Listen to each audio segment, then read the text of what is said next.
package from Nina. Ayan, pasalubong from Japan. Ayan pang laruan. Doon na, pasok mo doon. Sara mo.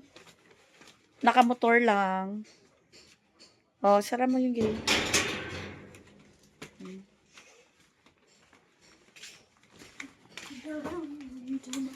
Oh, si Sayo nang magbubukas. Kung ano laman yan. Mabuksan. Kasi para sa kanya eh. Naku. Oh, ayan, bubuksan na ni Sayo. Salamat, Nena. Salamat sa pasalubong from Japan. Wow! Wow. Isang emperor! Yung tawag dito sa aeroplano na to ay isang emperor. Madalas na ginagamit kapag tawag nun sa mga business trip sa mga mayayaman. Tawag dito emperor. Oh, sige, buksan. Mamaya na, ito pa iba. Chip.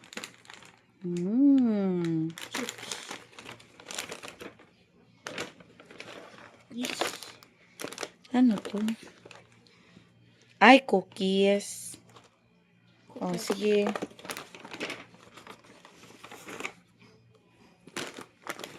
Ito yata kay kanino kaya to? Tapos ito, puti. Sa'yo ba yan? Kay Papa. Tingnan mo pa yung iba, nak. Excited ka na sa laruan mo, ah. Ano ba yan? Ay, short. Tag-isa siguro to si Jose at saka si Ay, ito sa akin. Ay, ganda. Oh my gosh. Ay, ito. T-shirt. Let's go. Mamaya na yan, Sayon. So, ito short. Hindi ko alam. Siguro kay Sayon siguro to. Kay Sayon. Tapos ito. Kay Jose. Tapos ito kay Sayon siguro tong t-shirt. Diba? Ang gaganda. Tapos ito. Ayan. Kay Jose. Tag-isa sila para. Tapos ito sa akin. Wow. Excited naman ako. Wow, short. Akin yan. Ang ganda-ganda naman. Love it. Tapos ito pants. Square pants. Uy, SpongeBob SquarePants. wow, ay. Ayan. Tapos, natutuwa naman ako, Nena. Salamat, ah. Salamat naman sa Paris. Wow, sleeveless. Kita ang aking mga muscles. Yo, let's go! Mag-cardigan na lang ako dito. Madali lang to Mag-cardigan. Mama, Sige. madali lang to i-build kasi Ayan. buo-buo yung mga ibang parts Yung Sige, pakpak saglit lang. lang. Inayos ko. So, itong short, maong short, tsaka white t-shirt kay Zion. Tapos, ito, brown short, at tsaka black t-shirt kay Jose. Tapos, ayan, akin short. Wow. Tapos ito, square pants, at tsaka sleeveless. Ayan. Tapos ito, thank you so much. Ganda-ganda ng kulay. Sakto lang talaga ganda. Sakto lang sa katawan ko. Yan, paibaba mo na yung sayo, nak. Dali, bibidyo kita. Buksan mo sa buksan. Ingat, pag pupunitin yung box.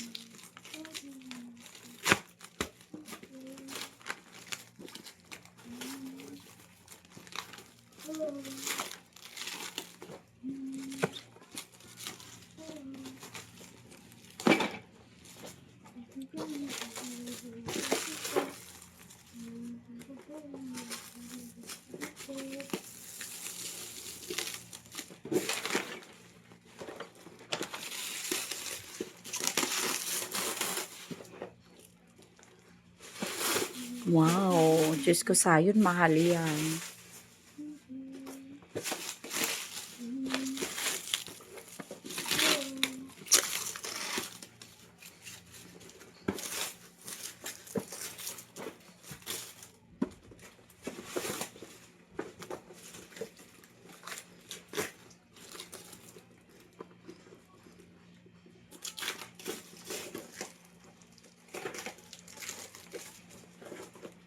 Gunting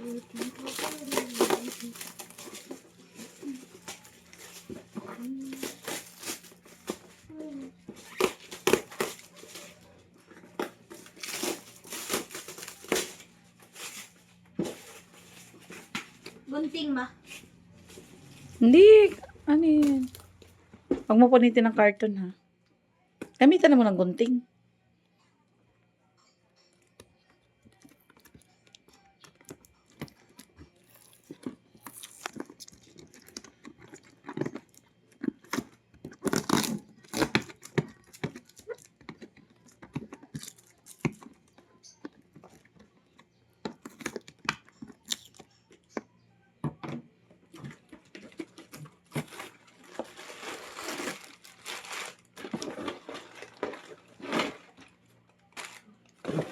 Yan ang pagkakaabalahan mo ngayon. Ooh. Manual. Yan ang susundan mo. Sticker. Wow. Ang buklat. Ito, titingnan mo parang book siya. Manual. Manual siya. Hindi yan ang gayahan mo. Ngayon, buuin mo yan.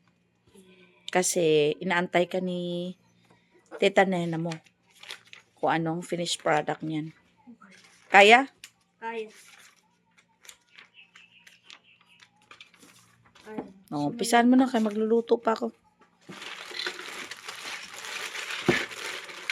Huwag mo ano eh, kasi pag nagkulang yan, hindi yan mabubuo.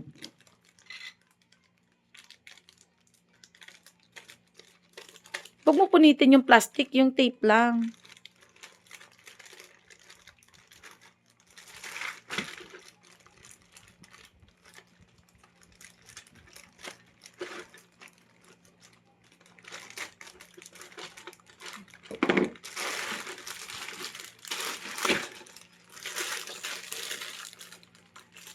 Yan na to para sa airplane na yan. Huwag mong paghalu-haluin. Ba't ito? Yan yung buuin niya. Yan. Yan ang pagkakaabalahan niya ngayon. So, ito yung kanyang manual. Manuality. Mahal yan sa'yo na, kaya kang ano-ano dyan. So, ito yung kailangan niya mo. Kahit dito sa box, makikita mo. Yung mga dapat. Kung baga yung nilalaman ng ito. Skip tayo sa mga ano. Ito Unahin yung muna natin yung buuin aeroplano. niya. Unahin muna natin yung aeroplano. Diba? Ayun, oh. Tingnan mo, gandang Nena. Busy ako, nagkalikot ako, naglilinis-linis ako doon sa bar counter. Kasi nga, malapit ng pasukan. Nagtingin ako kung anong mga gamit pwede recycle. Huy, malapit niya na mabuo yung airplane. Yan talagang inuna niya. Oo, wala dito yung papa niya. Wala siyang katulong. Kasi nasa work. Busy. Basta wag mo pagsamasamahin, anak, yung mga ano. Kasi, kagaya nito, oh, magkakaiba dapat to. Yung bawat supot na yan, wag mong buksan kasi iba-iba yan. Yung may nang kahalo dyan kasi maraming number 2 eh. Basta wag mong ikalat. Kasi bawat isa dyan may ano. Nakakatuwa naman ang bata. Marami pa. Kasi parang isang ano to, isang ano talaga to, airport, no, be? Oh, isang airport Yung isang yan. paliparan. Isang paliparan kasi to eh. Hindi pa siya nananghalian. Kasi nagbubuo siya ng ganyan.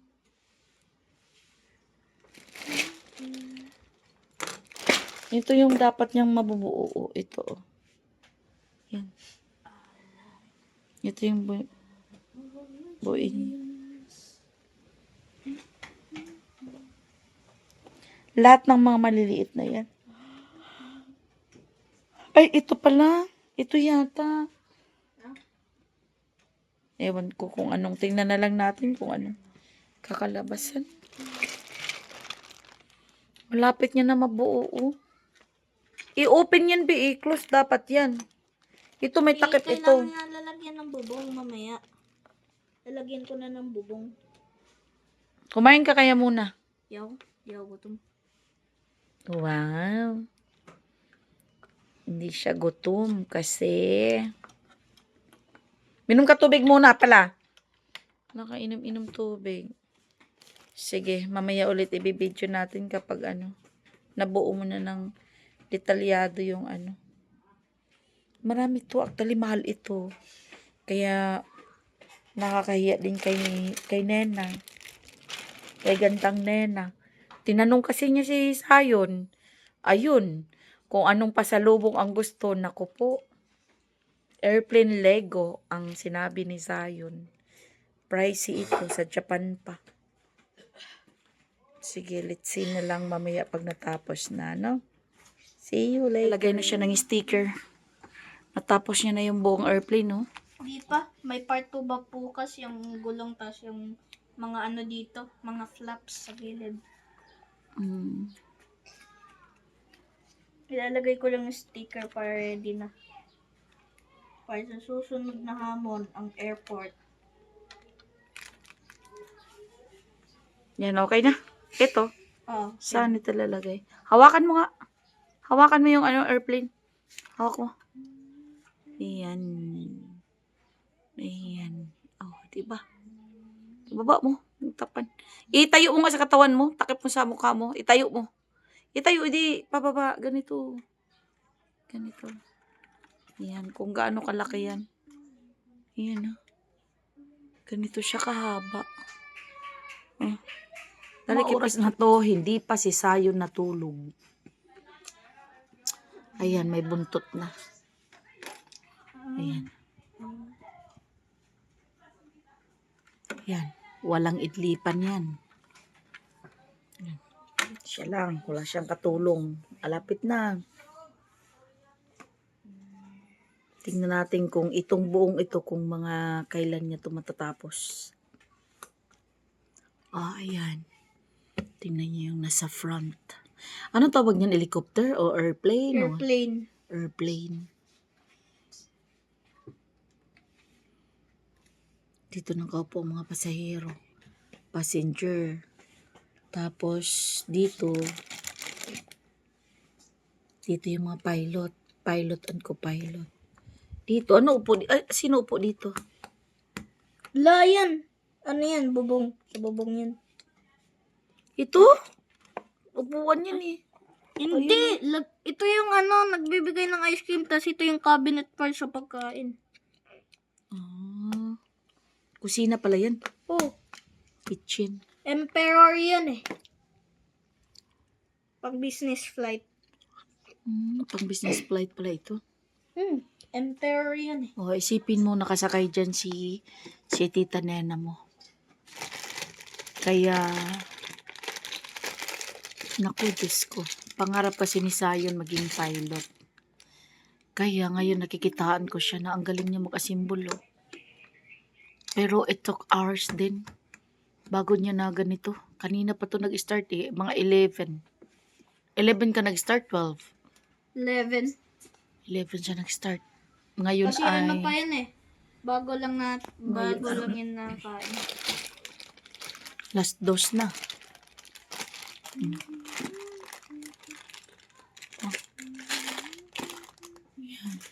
Thank you so much, Babe Nena. Salamat sa pasalubong mo kay Z. Anong masasabi mo sa yon? Happy ka? Apa! Ingatan mo yan. Ang sabi ni Tita Nena mo, ingatan yung laruan na yan ay mahal. Ingatan mo at ipapamana mo pa daw yan sa mga anak mo, maging anak mo. Okay?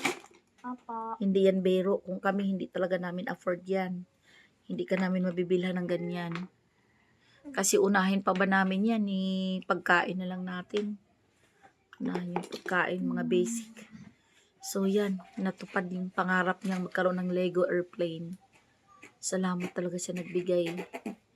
Kasi masaya yung bata. Ito, sa ilalim nito. Anong tawag nito, Nak? Ito. Lagayan yan ng makina. Tapos dito sa ilalim nito. Lagayan. Sinusundan lang ni Sai ng manual. Para mabuo niya to. Hanggang sa magka-cover yan. Hanggang sa ito, ganyan. Di ba? Cover. Yan. Mamaya na daw. Kasi may gagawin pa siya. Sus Maria, sige, malay mo pagdating ng araw, tagagawa. Kabilang si Sai sa magbubuo ng ano, ng sikat na fighter jet Fighter jet. or Su-37. airplane. Ano yun?